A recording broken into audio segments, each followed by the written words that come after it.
વડાપ્રધાન નરેન્દ્ર મોદી સતત ત્રીજી વખત નેશનલ ડેમોક્રેટિક એલાયન્સ સંસદીય દળના નેતા તરીકે ચૂંટાયા છે.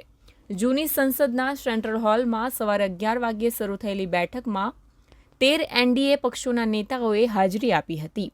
સંસદીય દળની બેઠકમાં નરેન્દ્ર મોદીએ સંવિધાન સામે માથું ઝુકાવ્યું હતું અને કહ્યું, મને નવી જવાબદારી આપવા બદલ આભાર. મારું એક જ ધ્યેય છે, ભારત માતા અને દેશનો વિકાસ. આ સાથે જ બેઠક પૂરી થયા પછી એનડીએના નેતાઓએ રાષ્ટ્રપતિને મળીને સરકાર બનાવવાનો દાવો રજૂ કર્યો છે.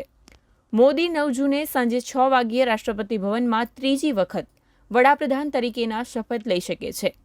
સમાચાર છે કે મોદીની સાથે સમગ્ર કેબિનેટ શપથ લઈ શકે છે. એનડીએની સંસદીય દળની બેઠક પૂરી થાય બાદ નરેન્દ્ર મોદીનો કાફલો પૂર્વ રાષ્ટ્રપતિ રામનાથ કોવિંદના ઘરે મળવા માટે પહોંચ્યો હતો.